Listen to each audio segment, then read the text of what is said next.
Hello, good morning guys. Good morning everyone.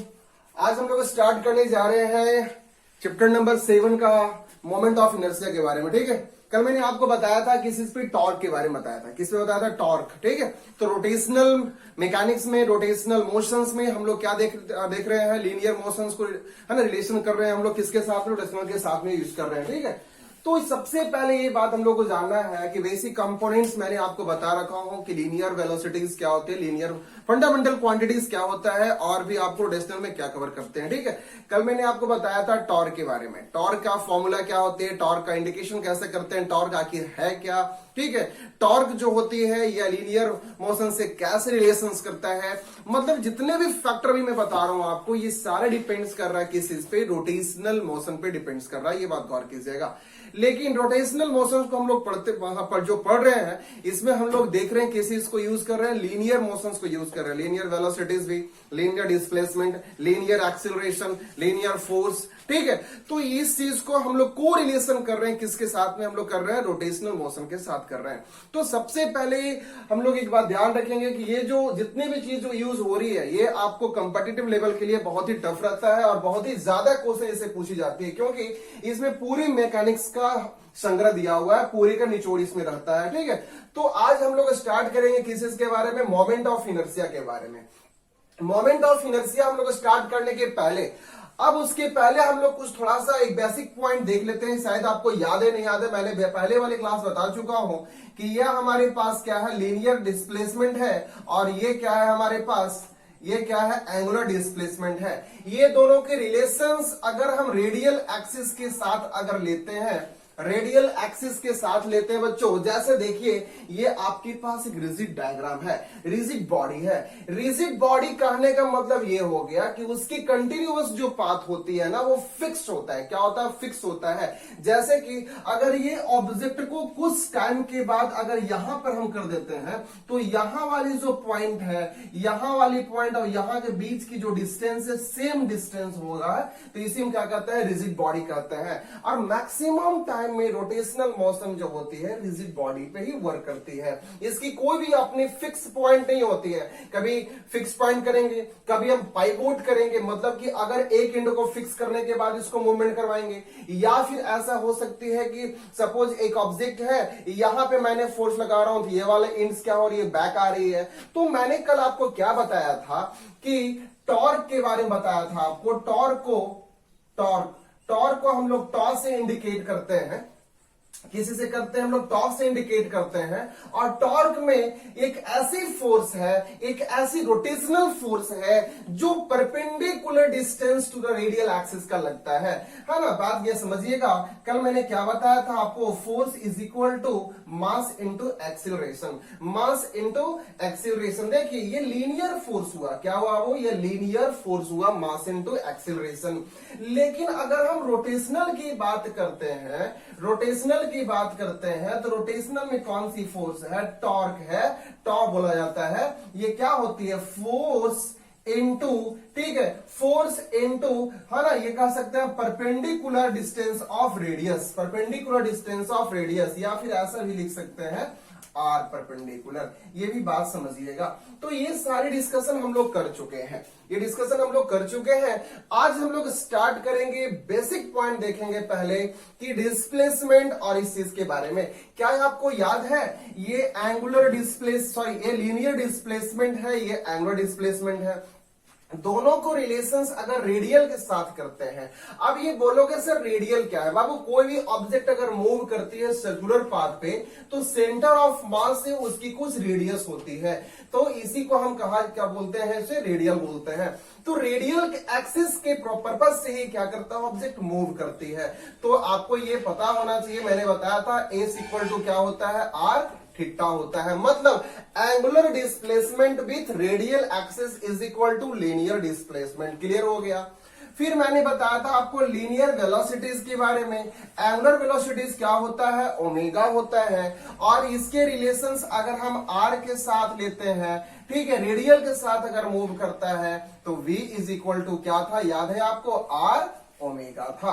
ये बात को ध्यान रखिएगा, नॉमेरिकल इसी चीज पे बेसिक नॉमेरिकल है, ये सब भी बताने की जरूरत नहीं है कि इतना डिग्री पे रखा गया है ऑब्जेक्ट, उसकी रेडियस इतना है, बताइए लीनियर डिस्प्लेसमेंट कितना होगा, आप अच्छी तरह से निकाल सकते हो। आपको ये भी पता है कि थीटा जो है ये एंगल में दिया रहेगा, लेकिन इसका यूनिट हम लोग किस चीज में लेंगे, रेडियन में लेंगे। किस में लेंगे बाबू, रेडियन में। मैंने पहले वाली लेक्चर में रेडियन कन्वर्सन भी बता रखा हूं, उसमें आप देख सकते हैं। ठीक है, अब यहां पे आ गया क्या, डिस्प्लेसमेंट, वेलोसिटी। अगर एक्सेलरेशन की बात करते हैं तो ये हो गया लीनियर एक्सेलरेशन, और यहां पे एंगुलर एक्सेलरेशन क्या होता है, अल्फा होता है। अब देखेंगे हम रेडियल के साथ में तो आर हो गया, और दोनों की वर्सन मेरा क्या आ गया यहाँ पे, A is equal to R alpha, A is equal to R alpha. अब देखिए ये सब क्या है, आपका लीनियर है, लीनियर, ये लीनियर है। लीनियर डिस्प्लेसमेंट का रिलेशन एंगुलर के साथ, लीनियर वेलोसिटीज का रिलेशन एंगुलर वेलोसिटीज के साथ, लीनियर एक्सीलरेशन का रिलेशन एंगुलर एक्सीलरेशन के साथ। ये सब टर्म को यूज होगा, ये सब टर्म को यूज होगा, इसलिए ये सब बेसिक हम लोग पढ़ चुके हैं। उसके बाद हम लोग और भी क्या पढ़े, तो torque is equal to, sir है ना, कल हम लोग पढ़े हैं टॉर्क इक्वल टू, यहां पे ध्यान रखिएगा, अगर लीनियर फोर्स की बात करते हैं तो एफ होता है, और अगर एंगुलर की बात करते हैं तो टॉर्क होता है। और टॉर्क का रिलेशंस अगर हम रेडियस के साथ में लेते हैं, रेडियल एक्सिस के साथ में लेते हैं, तो यहां पे टॉर्क इज इक्वल टू क्या हो जाएगा, force into perpendicular distance of radius. ये बात समझ में आ रही है। इस बात पे हम लोग आज फिर देखेंगे, क्योंकि मैंने टॉर्क बताया था लेकिन उस पर अभी मैं एक्सप्लेन नहीं किया था, वो आपकी इंट्रोडक्शन क्लास थी। ठीक है, अब ये बात क्लियर हो गई है। तो यहां पे आप एक बात लिख दीजिए कि कभी भी अगर डिस्टेंस लेंगे हम, कभी भी डिस्टेंस अगर लेते हैं, है ना, कहीं से भी डिस्टेंस ले, तो न्यूमेरिकल बताऊंगा, क्लियर हो जाएगा। बस यहां पे लिख दीजिए, always take a perpendicular distance to the radius of an object। किसी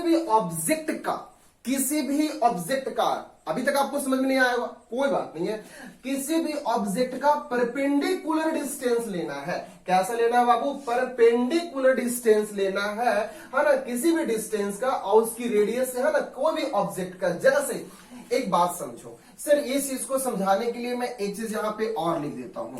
जैसे देखिए, ये वाला आपका कोई ऑब्जेक्ट है, पहले समझ लीजिए बात को आप, ये कोई ऑब्जेक्ट है, इस ऑब्जेक्ट के बीच से अगर हम एक्सिस क्रॉस करते हैं तो इसकी रेडियस से क्रॉस किया गया है।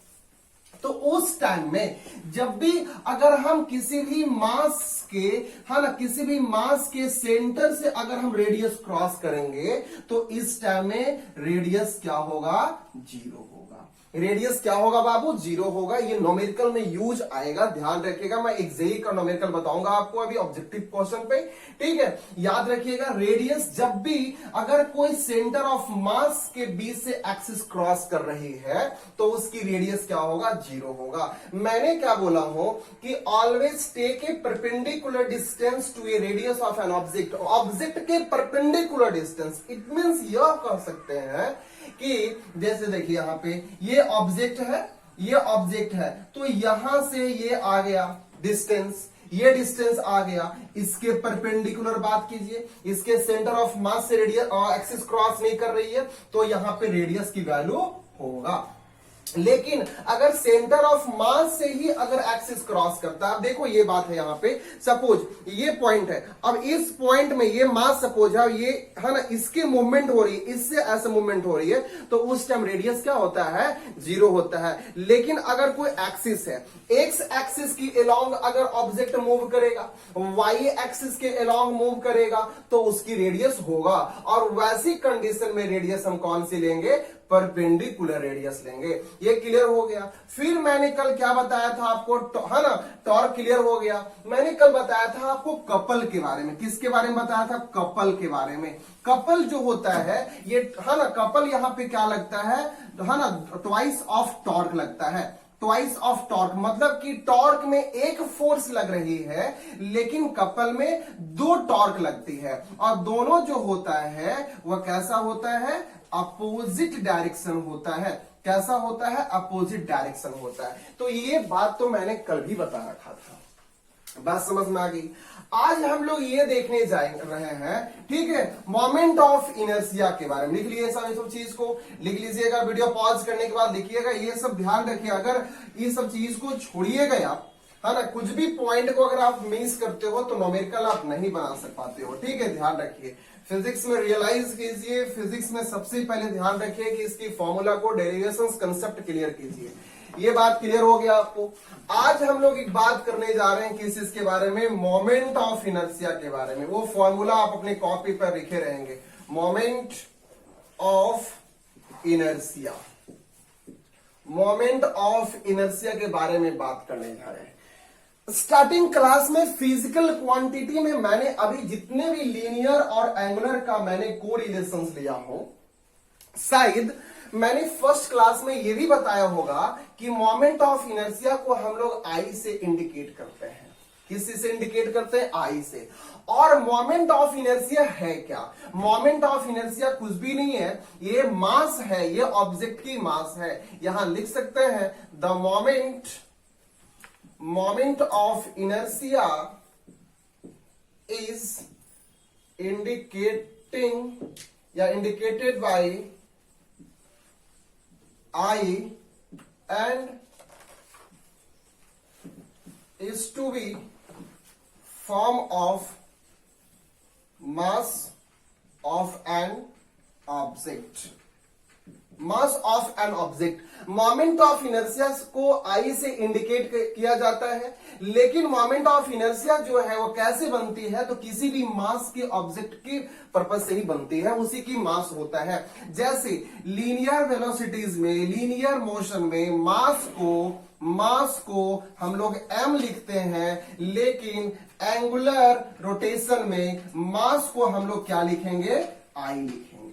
क्या लिखेंगे, आई लिखेंगे। अब यहां पे बात ये आ रही है कि सर इसका मतलब है कि फोर्स बराबर मास इंटू एक्सीलरेशन है, फोर्स बराबर मास इंटू एक्सीलरेशन है, तो टॉर्क बराबर हमारा मास के बराबर क्या हो जाएगा, आई हो जाएगा, और ए क्या हो जाएगा, अल्फा हो जाएगा। करेक्ट, ये सही है। बात समझ में आ रही है। ये कहां से आया है, torque is equal to I into alpha. I क्या है, आई मतलब मास है। क्या है, वह मास है, किसी भी ऑब्जेक्ट की मास है, लेकिन वह किस कंडीशन में, सिर्फ और सिर्फ रोटेशनल की कंडीशन में है। किसमें, रोटेशनल कंडीशन में। और ये वाली जो फोर्स मास इंटू एक्सीलरेशन हो गया, ये लीनियर मोशन की बात हो गया, ये वाली जो है रोटेशनल मोशन की बात हो गया। क्लियर हो गया इस चीज में। मैंने कल इसको प्रूफ भी कर दिया था। आज हम लोग देखेंगे मोमेंट ऑफ इनर्शिया पे। ये समझ में आ रही बात आपको। अब देखेंगे मोमेंट ऑफ इनर्शिया पे हम लोग क्या क्या पढ़ने वाले हैं। मोमेंट ऑफ इनर्शिया आखिर क्या है, सर कोई भी ऑब्जेक्ट अगर मूव करती है, कोई भी ऑब्जेक्ट अगर मूव करती है मोमेंट ऑफ इनर्शिया के पर्पज से, या फिर कोई भी ऑब्जेक्ट अगर मूव करती है सर्कुलर मोशन पे, तो किस पे डिपेंड्स कर रही है वो डिपेंड करती है किस पे, एक्सिस पे। कौन सी एक्सिस पे, हो सकता है एक्स एक्सिस पे, हो सकता है वाई एक्सिस पे, और वो एक्सिस किस पे डिपेंड करता है, तो सर रेडियल एक्सिस पे। इसका मतलब है कि हमेशा कोई ऑब्जेक्ट अगर सर्कुलर पाथ पे मूव करेगा तो रेडियस की बहुत ही जरूरत होगी वहां पे। रेडियस जरूरत क्या है, रेडियस होता ही है। तो ये समझ में आ गया आपको। तो यहाँ पे अब हम लोग देखेंगे, इसका डेरिवेशंस देखेंगे बच्चों। यहाँ पे मोमेंट ऑफ इनर्शिया का सबसे पहले डेरिवेशन देखेंगे हम लोग किस चीज पे, है ना। फर्स्ट में डालेंगे moment of inertia due to kinetic energy, kinetic energy की पर्पज से डालेंगे। देखिए यहां पे एक ऑब्जेक्ट है, समझिएगा, एक रिजिड बॉडी है।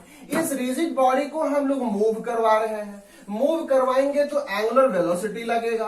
एंगुलर वेलोसिटी कितना लगेगा? ओमेगा लगेगा। ये बात समझ में आ रही है? क्या आ रही है? ओमेगा लगेगा। चलिए ठीक है, ये क्लियर हो गया। अब जब ये मूव करेगा तो इसकी रेडियस भी चेंज करेगी, इसकी रेडियस चेंज करेगी। कभी r1 है तो r1 की जगह मास m होगा यहाँ पे, ठीक है। अब m1 अगर लेते हैं, दूसरी अगर हम लोग लेते हैं, ये रेडियस लेते हैं तो ये r2 है, इसकी मास कितना होगा? m2 होगा। अगर एक और रेडियस ले रहे हैं हम लोग, इतना देखो ये डिस्टेंस, सभी का डिस्टेंस चेंजिंग है यहाँ पे। अगर ये लेते हैं हम लोग r3 लेते हैं तो इसकी मास क्या होगा? m3 होगा।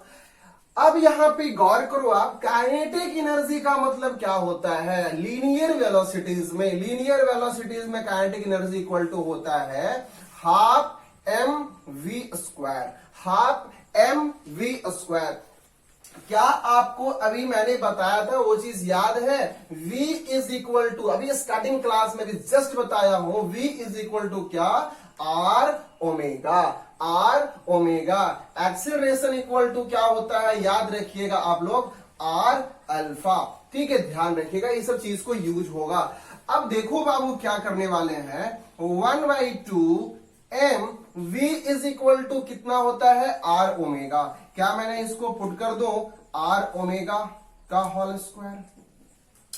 समझ में बात आ रही है? r ओमेगा का होल स्क्वायर। अब देखिए 1/2 क्या मैं इसको ऐसा लिख सकते हैं? m r square omega square, m r square omega square. ठीक है, अब देखो ये क्या हुआ, एक प्रकार से ये हमारा मास है और ये क्या है? वेलोसिटी है। देखिए यहां पे ये मास के बराबर आ गया और ये क्या आ गया? वेलोसिटी, क्योंकि ओमेगा क्या होती है? वेलोसिटी होती है। कौन सी वेलोसिटी होती है? एंगुलर वेलोसिटी होती है। एंगुलर वेलोसिटी हमारा v है और मास के बराबर ये है। तो सर ये कौन सी मास है? अभी मैंने फिर बताया था आपको कि जब इनर्शिया लेंगे हम लोग या रेडियल मास लेंगे तो I इज इक्वल टू आपका ये मास है, लेकिन किसके साथ? रेडियस के साथ, r स्क्वायर। ठीक है, ये दिया हुआ यहाँ पे, ये मैं अपने से नहीं किया, ये मत बोलना कि सर आप अपने से कर दिए। एक बार फिर समझो तुम लोग, ये क्या है? ये देखिए यहां पे आ गया हाफ, और ये क्या है? मास, और ये क्या है? वेलोसिटी। लीनियर की बात कर रहा हूं मैं, लीनियर की बात कर रहा हूं। तो मास इज इक्वल टू आप लिख सकते हो क्या? m r square. m बराबर क्या है? m r square. और ओमेगा क्या है? एक प्रकार की वेलोसिटी है। ठीक है, तो काइनेटिक एनर्जी की थ्योरम प्रूव कर रहा है यह। ठीक है, ये क्या हो गया? मास m r square into omega square. अब यहां पे गौर कीजिए, ये मास कौन सी मास है रेडियल के साथ? तो सर इनर्शिया है, मोमेंट ऑफ इनर्शिया है। और मोमेंट ऑफ इनर्शिया को हम लोग किस से इंडिकेट करते हैं? आई से करते हैं। तो क्या मास यहां पे ये लीनियर मास हो गया? तो इसके जगह क्या मैं आई लिख सकता हूं? ऑफ कोर्स लिख सकता हूं, क्योंकि ये अब रेडियस जब मास के साथ लग गया तो यह बन गया रोटेशनल मोशन का बन गया। तो रोटेशनल मोशन में मास को आई से इंडिकेट किया जाता है। तो क्या यहां पे लिखा जा सकता है? 1/2 I omega square, I omega square. ये क्या बन गया? Kinetic energy of rotational, kinetic energy of rotational. ठीक है, अभी तक देखे थे काइनेटिक एनर्जी ऑफ लीनियर का क्या हुआ था? 1/2 mv स्क्वायर। लेकिन यहां पे काइनेटिक एनर्जी ऑफ रोटेशनल क्या हो जाएगा बच्चों?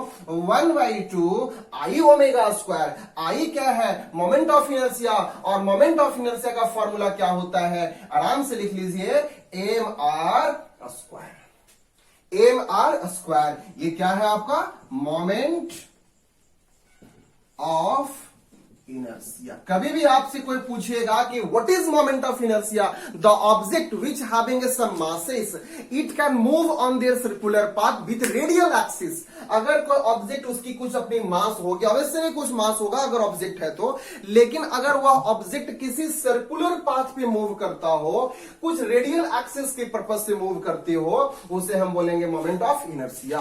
क्या बोलेंगे? Moment of inertia. तो ये क्लियर हो गया आपको कि moment of inertia kinetic energy से भी हम निकाल सकते हैं। काइनेटिक एनर्जी से भी निकाल सकते हैं। काइनेटिक एनर्जी लीनियर था, half M B square, v is equal to R omega, alpha is equal sorry A is equal to यहां आर अल्फा हो गया, यहां पे v इज इक्वल टू मैंने क्या पुट किया, आर ओमेगा पुट किया, आर स्क्वायर ओमेगा स्क्वायर। अब देखो ये क्या है, मास है, ये क्या है, मास है, और ये क्या है, वेलोसिटी है। तो मास कौन सी है, ये मास रोटेशनल है। रोटेशनल मास को कैसे इंडिकेट करते हैं, आई से करते हैं। तो इतना बराबर क्या लिख सकता हूं, आई लिख सकता हूं। इसका मतलब आई क्या है, मोमेंट ऑफ इनर्शिया है। तो मोमेंट ऑफ इनर्शिया बराबर क्या हो सकता है, एम आर स्क्वायर हो सकता है। आराम से आप देख सकते हो। तो ये फॉर्मूला आप लिख लिए, ठीक है। अगर यहां पे हम लोग ये बात करेंगे कि सर कोई भी ऑब्जेक्ट में अगर ट्रांजिशनल मोशन लग रही है या और उसके साथ में रोटेशनल मोशन लग रही है, तो दोनों की काइनेटिक एनर्जी क्या होने वाला है। तो हम यहां पे ध्यान रखेंगे total net kinetic energy. Total net kinetic energy, देखिए ये ऑब्जेक्ट है, इसके साथ आपके लीनियर मोशन भी है, इसके साथ आपका एंगुलर भी है। लीनियर किसे बोलेंगे, जो आपको यहां कहीं भी यहां पे एंगल चेंज नहीं करेगा। लेकिन ये ऑब्जेक्ट जैसे देखो, ये ऑब्जेक्ट है, इस प्रकार से है, इसकी रेडियस ऐसा है। अब ये रेडियस ऐसा सा चेंज करना शुरू करेगा तो इसकी एंगल क्या होगा, चेंज करने लगेगा। इसका मतलब है ये ऑब्जेक्ट में लीनियर भी है और ये ऑब्जेक्ट में क्या है, रोटेशनल भी है। तो मैं यहां लिख सकता हूं काइनेटिक एनर्जी ऑफ ट्रांजिशनल मतलब क्या, linear, plus kinetic energy of rotational is equal to, यहां पे क्या बन जाएगा, half M V square plus rotational का क्या निकाले हो आप, हाफ आई ओमेगा स्क्वायर। ये फॉर्मूला निकल गया आपको टोटल नेट काइनेटिक एनर्जी का, ठीक है। कोई भी ऑब्जेक्ट में टोटल नेट काइनेटिक एनर्जी का ये फॉर्मूला निकल गया, half M B square plus half I, है ना, आई ओमेगा स्क्वायर। क्लियर हो गया सारे को। चलिए अब यहां पे थोड़ा सा मुझे और देखना है, यहां पे इस चीज को हटा दे रहा हूं। देखिए अगर यहां पे हम ऐसा करते हैं कि अगर kinetic energy of rotational is equal to क्या है बच्चों, 1/2 आई ओमेगा स्क्वायर है सर, ठीक है सर। अगर कभी भी हम इस प्रकार से कंडीशन ये करते हैं कि अगर यूनिट हम वेलोसिटी लेते हैं, कोई भी ऑब्जेक्ट है, if unit velocity covered with A angular, अगर यूनिट वेलोसिटी कवर्ड कर रहा है विथ एंगल के साथ में, तब हमारा मोमेंट ऑफ इनर्शिया क्या होगा। ये क्वेश्चंस आपको ऑब्जेक्टिव में पूछा हुआ है, ध्यान रखिएगा, यहीं से ऑब्जेक्टिव क्वेश्चंस निकलते हैं। क्या बोला गया है कि अगर एंगुलर वेलोसिटीज जो है, कौन सा, एंगुलर वेलोसिटीज अगर यूनिट है, यूनिट मतलब कि 1 है, इसका मतलब ओमेगा इक्वल टू 1 है, तो बताइए कि यहां पे मास मोमेंट ऑफ इनर्शिया क्या होगा, relation between of kinetic energy का। तो यहां पे देखिए ओमेगा इज इक्वल टू, अगर आप 1 पुट कर देते हो तो आप यही क्या निकालोगे, आप यही सोच रहे हो kinetic energy equal to 1/2 of I होगा सर। लेकिन ऑप्शन में ये नहीं दिया हुआ, ये होगा ऑब्वियसली, ये होगा, आपने यहीं तक करोगे, लेकिन ऑप्शन में ये नहीं दिया रहेगा। ऑप्शन में क्या रहेगा मैं बताऊंगा अभी। यहां पे तुमने क्या किए हो, ओमेगा का वैल्यू 1 पुट कर दिए, 1 का स्क्वायर बन गया, तो आई यहां पे हो गया kinetic energy is equal to I/2, ठीक है। अब लेकिन मैंने क्या पूछा हूं, मोमेंट ऑफ इनर्शिया क्या होगा। मोमेंट ऑफ इनर्शिया क्या होगा, जब हमें यूनिट वेलोसिटी लगेगा, मतलब कि यूनिट एंगुलर वेलोसिटी होगा, ओमेगा इक्वल टू 1 होगा, तो मोमेंट ऑफ इनर्शिया क्या होगा सर। मोमेंट ऑफ इनर्शिया क्या होगा उस कंडीशन में जब यूनिट वेलोसिटी होगा, तो मोमेंट ऑफ इनर्शिया क्या हो जाएगा, दुगना हो जाएगा, क्या हो जाएगा, ट्वाइस हो जाएगा। देखो ये I is equal to 2 into kinetic energy of rotation, kinetic energy of rotation. ये ऑब्जेक्टिव क्वेश्चन में बहुत बार मैं देखा हूं, इस चीज को याद रखिएगा, है ना। मोमेंट ऑफ इनर्शिया इफ, जब यहां पे unit angular velocity is 1, then you have to put the value of 1 replace of a omega, and from here I is equal to twice of kinetic energy of rotation, twice of kinetic energy of rotation. तो ये जहां जहां जो छोटे छोटे point है मैं उसको क्लियर कर दिया हूं, यहां से कहीं से भी क्वेश्चंस निकलते हैं आप बना सकते हो। ठीक है, ये क्लियर हो गया आपको। Moment of inertia, moment of inertia due to a kinetic energy का क्लियर हो गया सबको। चलिए बहुत अच्छी बात, जल्दी इसको लिखो, जल्दी लिखो इस चीज को। ओके, आइए हम लोग कुछ क्वेश्चंस देखते हैं। यहां पे कुछ क्वेश्चंस देखते हैं। एक क्वेश्चंस आपके पास क्या है, एक रेक्टेंगुलर ब्लॉक रखा हुआ है। क्या रखा हुआ है आपको? रेक्टेंगुलर ब्लॉक रखा हुआ है। इसके बीच का डिस्टेंस क्या है? ए है। ठीक है, और इसके बीच का डिस्टेंस क्या है? बी है। इसके बीच का डिस्टेंस क्या है? बी है। इसके बीच का डिस्टेंस क्या है? ए है। ये मास एम है, एम है, एम एम। ओके, यहां पूछा है, यहां क्या पूछा है ध्यान रखिएगा। यहां पे ये पूछा है कि find the moment of inertia, moment of inertia due to X axis. मतलब कि यहां पे एक्स एक्सिस वाला आपको ये जो रखा गया है ऑब्जेक्ट, इस प्रकार से रखा गया बच्चों, इस प्रकार से रखा गया है। तो यहां पे ये बताइए कि मोमेंट ऑफ इनर्शिया क्या होगा एक्स एक्सिस के रिगार्डिंग। वाई एक्सिस नहीं लेना है आपको, अब एक्स एक्सिस के रिगार्डिंग लेना है, एक्स एक्सिस का रिगार्डिंग लेना है। तो एक्स एक्सिस पे ये भी ऑब्जेक्ट है, एक्स पे ये भी है। अगर इसको हम यहां शिफ्ट करते हैं तो ये भी है, ये भी है। हमें ये नहीं, परपेंडिकुलर नहीं लेना है। अब ये सोच रहे हो कि सर निकालना कैसे, सोचो पहले। देखो यहां पे करना क्या है, आपको करना क्या है ये बात समझिएगा। अगर हम बीच से एक एक्सिस इस प्रकार से ले लेते हैं, इस प्रकार से एक्सिस लेते हैं, तो इसके रोटेशन में मूव करेगा ऑब्जेक्ट, इस प्रकार से मूव करेगा। यहां पे हम फोर्स लगाएंगे, जब हम फोर्स यहां लगाएंगे तो ये ऑब्जेक्ट, जैसे कि सपोज अगर ये ऑब्जेक्ट ऐसा, इस पे फोर्स लगेगा तो इस प्रकार से मोशन करेगा। तो ये वाला क्या है आपका सेंटर एक्सिस है, ये क्या है सेंटर एक्सिस है। जब यहां एक्स और एक्स डैश की बात कर दिया तो समझ जाना चाहिए था आपको कि बीच में हम एक एक्सिस डालेंगे, ये वाला एक्स एक्सिस होगा और इधर वाला एक्स डैश होगा, क्योंकि पूछा गया है find the moment of inertia due to X X dash axis. ठीक है, ये समझ में आ रही है। अब यहां पे देखो ये लेंथ कितना है, ए है। बी वाले लेंथ को मुझे लेना ही नहीं है। क्यों नहीं लेना है? क्योंकि हाँ, moment of inertia Y Y dash मुझे पूछा ही नहीं है। मुझे पूछा क्या है? एक्स एक्स डैश को। ये ऑब्जेक्टिव क्वेश्चन में है एसी वर्मा का, लेकिन मैं आपको थ्योरी में समझा रहा हूं। अब यहां पे ये समझना है आपको कि एक्स एक्स डैश में यहां पे लेंथ कितना, इतना दिया है, ये लेंथ ये दिया है। बी वाले लेंथ को मेरे को काम नहीं है। ये हाफ लेंथ कितना हो जाएगा? A by two, A by two, A by two, A by two. Sir ये क्यों किए?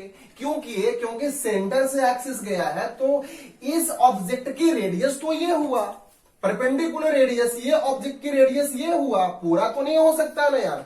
ये ऑब्जेक्ट की रेडियस यहां तक हुआ, ये ऑब्जेक्ट की रेडियस यहां तक हुआ। चलिए बहुत अच्छी बात है। अब क्या करना है, हमें निकालना है मोमेंट ऑफ इनर्शिया। क्या है आपको फॉर्मूला याद है? Moment of inertia equal to होता है एम आर स्क्वायर। अभी मैंने आपको जस्ट बताया था प्रूव करके मोमेंट ऑफ, अभी इसको और भी प्रूव करेंगे टॉर्क रिलेशन में। अभी तक मैंने आपको बताया हूं काइनेटिक एनर्जी और इसके रिलेशन में। ठीक है, moment of inertia equal to होता है एम आर स्क्वायर।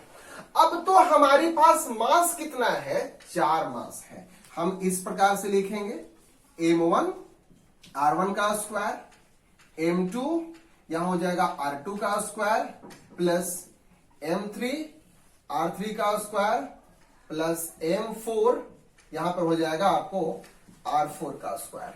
ये देख लीजिए, ये 4 मासेस है आपको। अब यहां पे सभी का मासेस क्या है? आपके कॉमन है। सभी की मास क्या है? कॉमन है। तो हम यहां पे m1 m2 m3 m4 देखो सभी क्या है? m m m m है। हम क्या कर सकते हैं? m कॉमन लेते हैं। बात रहा रेडियस का, बच्चों R1 जितना डिस्टेंस पे है उतना ही R2 है, उतना ही यह है, उतना ही यह है, बात बराबर ही है यार। तो इसको मैं R ही लिख सकता हूं। तो अब तो आपको समझ में आ रहा है कि m r² के बराबर ही है यार। लेकिन R के बराबर कितना दिया हुआ है सर, a/2 है, m इंटू a/2 का होल स्क्वायर। क्लियर हो गया। तो ये कितने की निकल रहा है, एक मोमेंट ऑफ इनर्शिया, सिर्फ एक बॉडी का निकल रहा है, एक बॉडी का। मेरे पास है कितना, 4 है। क्या करेंगे, 4 मल्टीपल कर देंगे, जो ऐसे ऐसे ऐड करेंगे। तो समझिएगा बात को, जब मेरे पास एक ऑब्जेक्ट की बात करेगा m r², तो मास मेरा है r कितना, अगर इसका सपोज हम लोग निकालते हैं, ये वाली पॉइंट लिखता हूं मैं, A B C D, ए वाली की निकालता हूं तो m r कितना है, a/2, मैंने कर दिया इसको r² पे। ये मेरा एक निकल गया, एक मोमेंट ऑफ इनर्शिया। मेरे पास है कितना, 4, सारा इक्वल है, मास इक्वल है, रेडियस इक्वल है, 4 से मल्टीप्लाइड कर देंगे। अब मेरे पास क्या आ जाएगा, m a² divide by 4 into 4 से 4 कैंसल, क्या बचेगा, m a²। ये मेरा आंसर निकल गया। क्या निकल गया, या आंसर निकल गया। ठीक है, ये निकल गया आपको moment of inertia due to X axis में। क्या निकल गया, ड्यू टू एक्स एक्सिस में। इसी क्वेश्चंस में थोड़ा सा मैं आपको कंट्रोवर्सी करता हूं, बस ध्यान रखिएगा। चलिए लिख लीजिए इस चीज को, है ना। नेक्स्ट क्वेश्चन हम लोग देखते हैं। अगर मेरे पास, अगर यहां पे सपोज एक ट्रायंगुलर फेस है और ये लेंथ ऐसा है, ये ऐसा है, ये ऐसा, बच्चों बात समझ में आ रही है। यहां पे मैं क्या देता हूं, यहां पे L दे देता हूं, L लेंथ है, ये मास है, मास है, मास है। क्लियर। अब देखना, यहां से मैं क्या कर रहा हूं, एक एक्सिस क्रॉस कर रहा हूं इस मास के बीचों बीच। कुछ याद आ रहा है, मैंने पहले भी कुछ बोला था, एक एक्सिस को मैं क्रॉस कर रहा हूं मास के बीचों बीच, और इस एक्सिस को अगर मैं क्रॉस कर देता हूं, इसका मतलब है अब सिर्फ ये दो ऑब्जेक्ट मूव करेगा। ये वाला तो एक्सिस में चला गया, ये वाला ऐसा फिक्स हो गया, ये दोनों क्या करेगा, मूव करेगा रोटेशनल पे, ये दोनों क्या करेगा, या मूव करेगा। ये मूव कर ही नहीं सकता है क्योंकि सेंटर में ही चला गया। अगर हम बगल से एक्सिस लेते तो ये क्या होता, तीनों मूव कर सकता था, लेकिन जब इसके बीच में डाल दिए हम तो ये मूव नहीं करेगा। और स्टार्टिंग क्लास में मैंने बताया था, जब भी कभी मास के बीचों बीच में अगर हम एक्सिस को इंसर्ट करते हैं तो उस कंडीशन में आर क्या होता है, 0 होता है। रेडियस क्या होता है, 0 होता है। रेडियल एक्सिस क्या होता है, 0 होता है। चलिए बहुत अच्छी बात है। अब यहां पे एल लेंथ है, मेरे पास एक मास ये बचा है, दूसरी मास ये है। चलिए बहुत अच्छी बात है। क्या मैंने इसमें कुछ और भी बताया था, यहां पे निकालना क्या है, find I, moment of inertia. लिख लेना इसको, moment of inertia, moment of inertia ABC। ठीक है, triangle ABC, moment of inertia निकालिए ट्रायंगल ABC से। अब सोचो तुम करना क्या है, यहां पे I is equal to mr।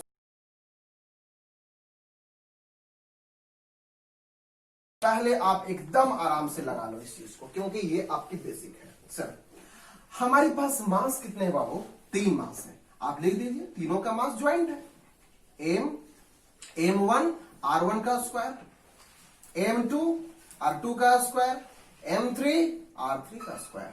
कोई प्रॉब्लम सर, कोई प्रॉब्लम नहीं है। ये पहला मास हो गया A पॉइंट वाला, ये आ गया आपको B पॉइंट वाला, ये आ गया C पॉइंट वाला। क्लियर हो रही बात यहां पे। सर यहां पे मुझे ये बात तो क्लियर हो गया कि फर्स्ट वाली जो मास है उसकी रेडियस 0 होगा। इसका मतलब है कि मैं इसको 0 लिख दूं, क्योंकि 0 इंटू मास 0 हो जाएगी। बहुत अच्छी बात है, आपने अच्छा दिमाग लगा लिए। अब यहां पे ये समझिए कि मास यहां पे m है सर, दूसरी वाली मास m है, m लगाता हूं, लेकिन r बराबर क्या है, रेडियस क्या है, परपेंडिकुलर। हाँ यहां पे ध्यान ये रखिएगा, एक बात फिर ध्यान रखिएगा, आपने क्या करोगे, l बैठा दोगे। बहुत अच्छी बात है, लेकिन थोड़ा सा मैं समझा देता हूं। ये r0, और मैं क्या बताया था, मैं बोला था कि टॉर्क में force into perpendicular distance of radius लेना है। तो इसकी परपेंडिकुलर डिस्टेंस कौन हुआ बाबू, ये वाला हुआ। तो ये डिस्टेंस कितना है, l है। बहुत अच्छी बात है, आपने यहां लगा दो l का स्क्वायर। कोई प्रॉब्लम, समझ के बनाओ, कंसेप्ट क्लियर समझो। ये रेडियस हमेशा क्या होगा, इसके परपेंडिकुलर है ही नहीं है कुछ, ये तो एक्सेस के बीच में, इसलिए क्या हो गया, जीरो हो गया। इसके परपेंडिकुलर एल है, एल लगा दिए। अब बात आती है किसकी, M3 का। M3 बोले तो रेडियस 3 का। बताओ इसकी परपेंडिकुलर कहां है, इसकी परपेंडिकुलर कहां है। अब आप ये सोचोगे सर ये भी लेंथ एल है, ये भी लेंथ एल है। ऑब्वियसली लेंथ एल है क्योंकि ये इक्वेटर ट्रायंगल है, तो लेंथ हमारे क्या है, साइड इक्वल है। साइड क्या यहां पे इक्वल है, साइड इक्वल है। इसमें थीटा कितना बनता है, इसमें थीटा बनता है 60 डिग्री। बहुत अच्छी बात है, ये भी पता है। अब दिमाग लगाओ यहां पे। मैंने क्या बोला, रेडियस के परपेंडिकुलर, रेडियस के परपेंडिकुलर हुआ कहां, कैसे होगा, कहां होगा। क्या आप इधर ले सकते हो परपेंडिकुलर, सर ले सकते हैं, लेकिन एक्सिस की ओर तो नहीं है, ड्यू टू एक्सिस बात होती है, तो इधर की ओर नहीं लेंगे हम, इस एक्सिस की ओर लेंगे। तो इस एक्सिस की ओर लेंगे। अब यहां के जो डिस्टेंस हुआ, ये रेडियस की परपेंडिकुलर डिस्टेंस हुआ। तो इस पॉइंट के लिए हम दो कंपोनेंट निकालेंगे। जब यहां पे 60 है बाबू, तो यहां भी क्या बन रहा होगा, 60 बन रहा होगा, और यहां भी क्या बन रहा होगा, 60 बन रहा होगा अल्टरनेट एंगल से। तो यहां पर बताइए, जब कंपोनेंट लेंगे तो मेरे पास यहां क्या हो जाएगा, आर नहीं है ना, एल है, sorry, L cos theta, L cos theta. अब ये बताओ एल कॉस कितना डिग्री है, 60 डिग्री है, कॉस 60 डिग्री, कॉस 60 की वैल्यू कितना होता है, 1/2, तो क्या हो जाएगा, L/2। इसका मतलब है R3 जो होगा उसका लेंथ कितना आएगा, L/2 आएगा। नहीं समझ में आ रहा है, फिर समझो। देखो क्या करना है, परपेंडिकुलर डिस्टेंस लेना है। परपेंडिकुलर डिस्टेंस इस लेंथ के लिए इधर आ गया, इधर तो नहीं है क्योंकि तुम्हारा एक्सिस की ओर, एक्सिस की ओर से ही तो मूवमेंट होती है ना, रेडियल एक्सिस जब बोल दिया गया तो इसका रेडियस इधर कैसे होगा, एक्सिस इधर है तो इधर कैसे तुम लोगे, इधर ले लो। इधर अगर लेते हो तो यहां से कंपोनेंट निकालो, जब यहां 60 बन रहा है यहां 60 बनेगा। ये परपेंडिकुलर नीचे की ओर है, लेकिन इस एक्सिस की ओर ये किधर की ओर मूवमेंट हो रही है, इस एक्सिस की ओर, तो यहां का लेंथ जो होगा वही परपेंडिकुलर होगा। तो यहां क्या बनेगा, ये कॉस है ना, कॉस थीटा होगा। तो लेंथ कितना है, एल है, तो यह हो जाएगा एल कॉस थीटा। ये वाली जो लेंथ है कितना हो जाएगा, एल कॉस थीटा। एक वैल्यू कितना आएगा, L/2।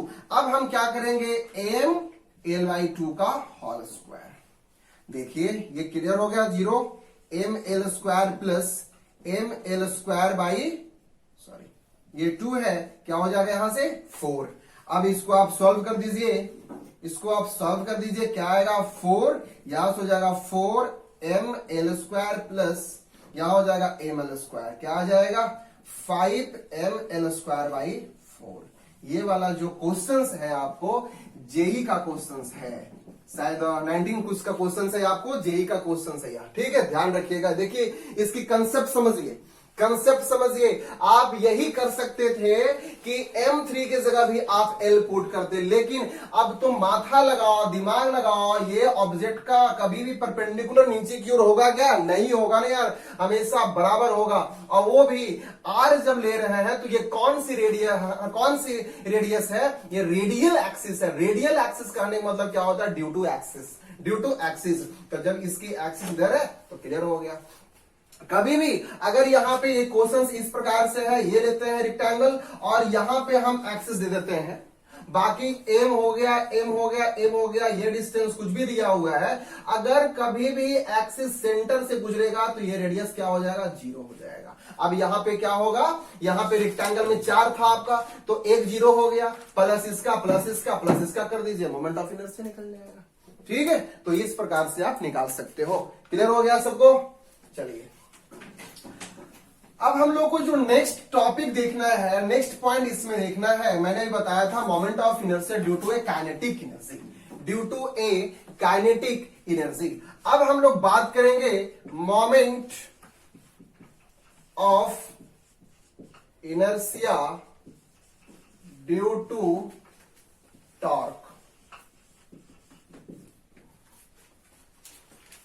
ओके,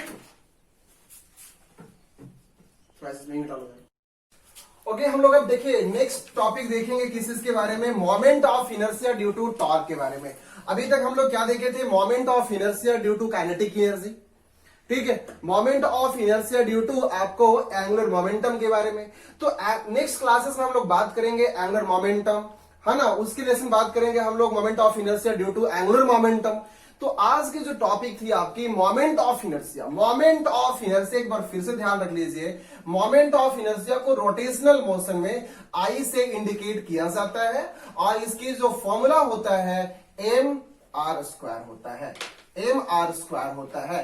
आर यहां पे क्या है, रेडियल एक्सिस है, रेडियल एक्सिस है। और रेडियल एक्सिस कब लेना है ये हमेशा याद रखिएगा, परपेंडिकुलर डिस्टेंस होना चाहिए। कैसा होना चाहिए, perpendicular to the axis, to the axis, axis से परपेंडिकुलर डिस्टेंस में होना चाहिए, ये गौर कीजिएगा। अभी हम लोग बात करने जा रहे हैं moment of inertia due to torque के बारे में। अब ये बताइए मुझे आप कि टॉर्क का, है ना, टॉर्क के बारे में हम लोग बात करेंगे। टॉर्क का फॉर्मूला क्या होता है तो बच्चों, F into radial distance of perpendicular distance between them. Clear हो रहा है यहां बात आपको। अब ये ध्यान रखिए आप कि ये force linear force is equal to क्या होता है, मास इंटू एक्सीलरेशन होता है। Linear force equal to mass into acceleration होता है। अगर हम दोनों साइड में अगर r से मल्टीप्लाइड कर देते हैं, यहां भी r मल्टीप्लाइड किए और यहां a और यहां मल्टीप्लाइड कर दिए r से, कोई प्रॉब्लम, आपको कोई प्रॉब्लम नहीं होना चाहिए क्योंकि दोनों साइड मल्टीप्लाइड किए हैं। अगर हमें इसको कट करना है तो फिर वैल्यू मेरे पास यही आ जाएगा। बात समझ में आ रही है आपको। चलिए अब ये बताइए आप कि यहां पे मैंने इसके फर्स्ट स्टार्टिंग क्लास में बताया हूं, acceleration, linear acceleration due to a radial axis क्या होता है, आर इंटू अल्फा होता है, आर इंटू अल्फा होता है। क्या मैं इस चीज को यहां पुट कर सकता हूं? अगर लिखना है एम और ए बराबर क्या है बाबू, आर अल्फा इंटू आर।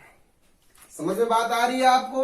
अब देखिए यहां पे क्या ऐसा लिखा जा सकता है, आर इंटू आर क्या हो जाएगा, आर स्क्वायर इंटू अल्फा। बात आ गया। अब एफ इंटू आर क्या होता है, टॉर्क होता है। तो इस रिलेशन को अब हम क्या लिखेंगे, टॉर्क। क्या लिखेंगे, टॉर्क।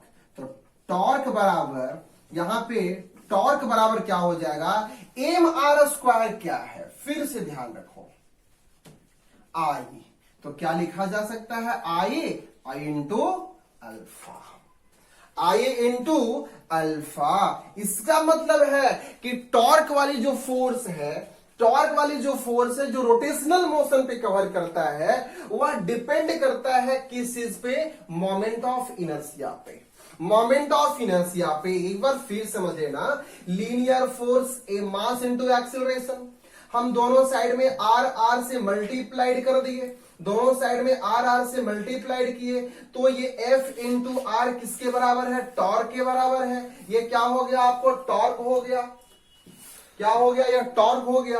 अब यहां देखो, linear acceleration equal to R into alpha. तो यहां पर मैंने इसकी जगह पे ये पुट कर दिया वैल्यूज को, दोनों मल्टीप्लाइड करेंगे तो mass into R square into alpha. अब एम आर स्क्वायर क्या है, मोमेंट ऑफ इनर्शिया है। इसका मतलब ये हो गया कि टॉर्क के रिलेशन में मोमेंट ऑफ इनर्शिया जो होता है, आई इंटू अल्फा होता है, आई इंटू अल्फा होता है। लेकिन काइनेटिक एनर्जी के रिलेशन में मोमेंट ऑफ इनर्शिया जो होता है 1/2 आई ओमेगा स्क्वायर होता है। और टॉर्क के रिलेशन में क्या होता है, टॉर्क के रिलेशन में क्या होता है, आई इंटू अल्फा होता है, आई इंटू अल्फा होता है। ये वैल्यूज को याद रखिएगा। तो ये क्लियर हो गया आपको, समझ में बात आ रही है, ठीक है, ये क्लियर हो गया। अब यहां से ये ध्यान देना है, सपोज आपके पास एक ऑब्जेक्ट है, एक ऑब्जेक्ट है, इस प्रकार से वॉल है, ये फिक्स किया गया है और यहां पे एक ऑब्जेक्ट रखा गया है, एक ऑब्जेक्ट रखा गया है जो कि यहां पे ये कितने डिग्री पे है सर, ये 60 डिग्री पे है, ये 60 डिग्री पे है। और यहां पे ये बोला गया है, यहां पे ये बोला गया है कि एंगुलर एक्सेलरेशन जो है, एंगुलर एक्सेलरेशन जो है हमारे पास ये 2 रेडियन पर सेकेंड स्क्वायर है, 2 रेडियन पर सेकेंड स्क्वायर है। और इस रड का लेंथ दिया हुआ है कितना आपको, इस रड का लेंथ दिया हुआ है 2 मीटर। इस रड का लेंथ दिया हुआ है 2 metre and mass of length दिया हुआ है 2 kg। तो पूछ रहा है find torque. Find torque, torque क्या होगा, मतलब देखो एक फिक्स वैल्यू किया हुआ है, एक रड है और रड की लेंथ 2 मीटर है और उसकी मास इतना दिया हुआ है। ये ऑब्जेक्ट हमेशा इस प्रकार से मूवमेंट कर रहा है, पेंडुलम की जैसे मूवमेंट कर रही है। अब ये एक्सेलरेशन दे दिया है, कौन सी एक्सेलरेशन, एंगुलर एक्सेलरेशन दिया है। बच्चों यहां पूछा गया फाइंड टॉर्क, इसको जल्दी से तुम लोग देखो, जल्दी देखो, इसको जल्दी देखिए, बनाइए जल्दी।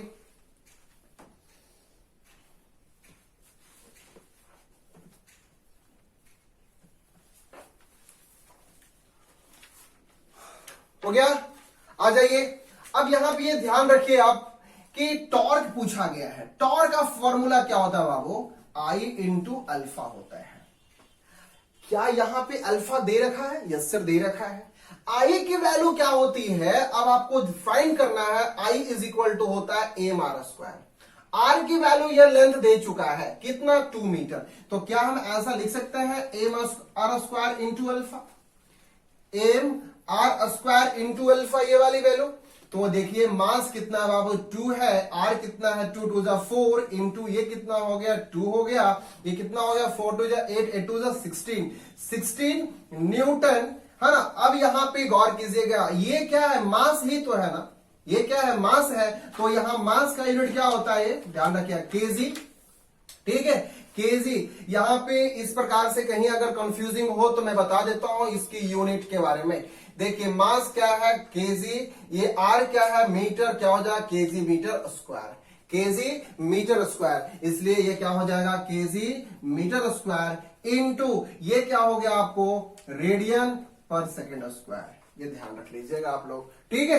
क्लियर हो गया बात आपको, तो इसकी यूनिट्स भी आपको क्लियर हो गया, ये भी क्लियर हो गया, है ना। अब इसमें थोड़ा सा ये ध्यान रखिएगा यह कि moment of inertia due to torque भी देख लिया आप, moment of inertia due to, अभी आप काइनेटिक एनर्जी भी देख लिए। ये दोनों के रिलेशंस के साथ एक टॉपिक और आती है, जैसे ये आपकी क्या है, रिजिड बॉडी है, ये क्या है, रिजिड बॉडी है, ये एक्सिस सेंटर एक्सिस की ओर है। यहां से आपकी एक पॉइंट यहां पे R1 है, ये क्या है आपका R2 है, ये क्या है आपको R3 है। इसका मतलब यहां पर M1 होगा, यहां पे M2 होगा, यहां पे M3 होगा, ओके। अब देखिए एक हमारा जो मोमेंट ऑफ इनर्शिया जो होती है, मोमेंट ऑफ इनर्शिया, ये तो मासेस दिया हुआ है इतना रेडियस के बीच में, और रियल जो आपके पास मोमेंट ऑफ इनर्शिया है, ये आपके पास यहां पे net moment of inertia m दे रखा है, ये दोनों के बीच का डिस्टेंस k है, एक कांस्टेंट टर्म है। अब यहां पे एक नया वेरिएबल आया, ठीक है। तो एक पॉइंट आपके पास कौन सा आता है, radius of gyration, radius of gyration, ठीक है। रेडियस ऑफ गायरेशन को हम लोग इंडिकेट करते हैं k से। इसका मतलब है ये जो k हुआ एक कांस्टेंट रेडियस है, अब इसे बोला जाता है रेडियस ऑफ गायरेशन। क्या बोला जाता है, रेडियस ऑफ गायरेशन। अब देखो ये मोमेंट ऑफ इनर्शिया अगर हम निकालते हैं, इस पॉइंट के लिए निकालते हैं, P पॉइंट के लिए, तो बच्चों हो जाएगा mk स्क्वायर। चलो इसको मानते हैं फर्स्ट इक्वेशन। लेकिन अगर ये सब के लिए निकालते हैं, कॉमन के लिए निकालते हैं वैल्यूज को हम, है ना, जब रोटेट कर रहा है, तो I इज इक्वल टू हो जाएगा M1 R1 का स्क्वायर, M2 R2 का स्क्वायर प्लस M3 R3 का स्क्वायर, ओके, सो ऑन।